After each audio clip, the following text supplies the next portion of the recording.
Saudara-saudari yang terkasih, selamat jumpa, selamat ketemu semua. Apa kabar semuanya?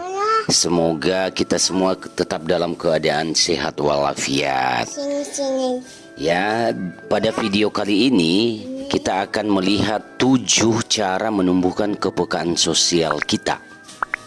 Ya, agar Anda, saya, kita semua mampu menumbuhkan kepekaan sosial dalam diri sehingga Anda menjadi pribadi yang asik untuk diajak bergaul oleh siapapun. Kita harus pertama kali menyadari bahwa kita tidak bisa hidup sendiri. Nah, mengapa orang tidak mampu memiliki kepekaan sosial yang baik? Salah satu penyebabnya, saudara-saudari, karena orang itu sering menyendiri dan tidak mau berbaur dengan yang lain. Ia ada dalam sebuah lingkungan, tetapi ia tidak pernah mau untuk berkumpul bersama dengan orang-orang yang ada dalam lingkungannya. Tiap ada kegiatan bersama misalnya, orang yang semacam itu atau tipe orang seperti itu akan cenderung tidak mau hadir. Di mata Allah, kesendirian adalah hal yang tidak baik toh. Kesendirian akan menjadikan manusia tidak memiliki penolong yang sepadan. Sebab itu Allah menciptakan manusia dalam sebuah kebersamaan dengan manusia yang lain.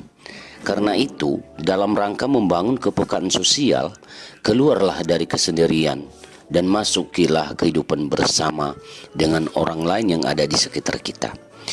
Yang kedua, perbanyaklah bergaul dengan siapapun.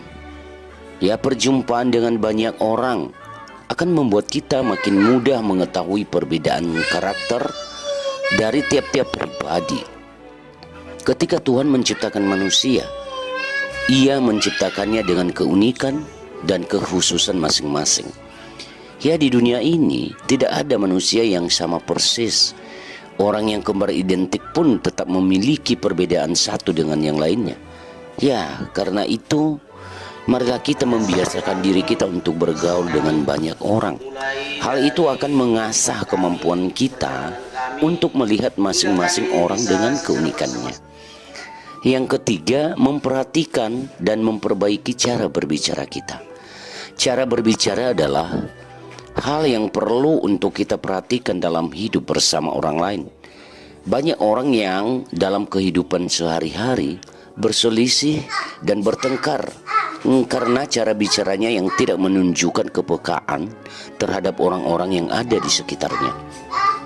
Keterlibatan kita dalam organisasi akan mengasah kita untuk memiliki kepekaan dalam mengutarakan ide dan pendapat sehingga tidak melukai hati orang lain. Keterlibatan ini juga akan membuat kita mampu mengenali cara berpikir dan cara bicara orang lain, sehingga sedikit banyak kemampuan kita untuk mengenal orang lain akan terasah. Apa yang keempat? Yang keempat adalah terlibat dalam kegiatan sosial. Kegiatan sosial merupakan kegiatan yang sering dilakukan oleh banyak orang pada masa sekarang. Kegiatan ini biasanya dilakukan dalam berbagai macam bentuk, misalnya kunjungan ke panti asuhan, pengumpulan dana untuk korban bencana, pengobatan gratis, dan sebagainya.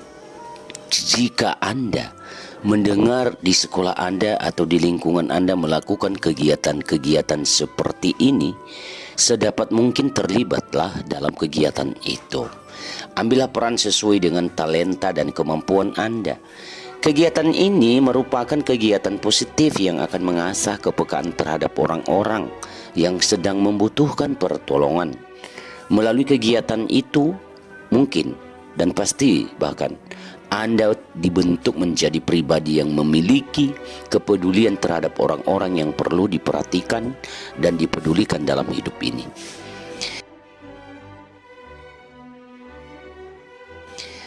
Yang kelima adalah mengembangkan empati. Empati merupakan kemampuan untuk merasakan dan memahami perasaan orang lain. Kunci untuk memahami perasaan orang lain adalah mampu membaca pesan nonverbal seperti nada bicara, gerak-gerik, ekspresi wajah, dan sebagainya. Seseorang yang memiliki kemampuan ini akan lebih pandai menyesuaikan diri, lebih mudah bergaul, dan lebih peka. Empati dapat kita kembangkan apabila kita membiasakan diri untuk bergaul dengan orang lain dan mengamati orang-orang yang ada di sekitar kita. Yang keenam, berperilaku prososial. Perilaku prososial itu istilah yang digunakan oleh para ahli psikologi untuk menjelaskan perilaku sukarela yang ditunjukkan untuk kepentingan atau keuntungan orang lain, seperti berbagi, membantu seseorang yang membutuhkan, bekerja sama dengan orang lain, dan mengungkapkan simpati. Nah, perilaku ini menuntut adanya kesediaan untuk berkorban bagi orang lain, menghargai keberadaan orang lain, dan tidak menempatkan diri sendiri lebih tinggi dari orang lain. Yang terakhir, 7, melihat dan bertindak. Saudara-saudari, di sekitar kita banyak orang yang memiliki keterbatasan sehingga tidak dapat menjalankan aktivitas sosialnya dengan normal. Misalnya orang-orang miskin, anak-anak jalanan, dan orang-orang yang sudah lanjut usianya. Mereka membutuhkan perhatian lebih, bahkan pertolongan yang nyata dalam kesusahan mereka.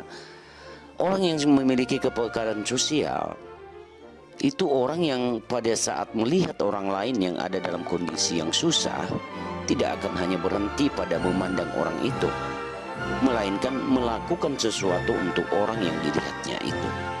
Sesuatu di sini tidak harus dengan memberi uang atau barang ya, melainkan juga bisa dalam bentuk perbuatan lain, misalnya berdoa untuk orang itu, membantu orang itu yang jatuh misalnya, memberikan solusi terhadap masalah yang dihadapi oleh teman sahabat kita, dan lain sebagainya.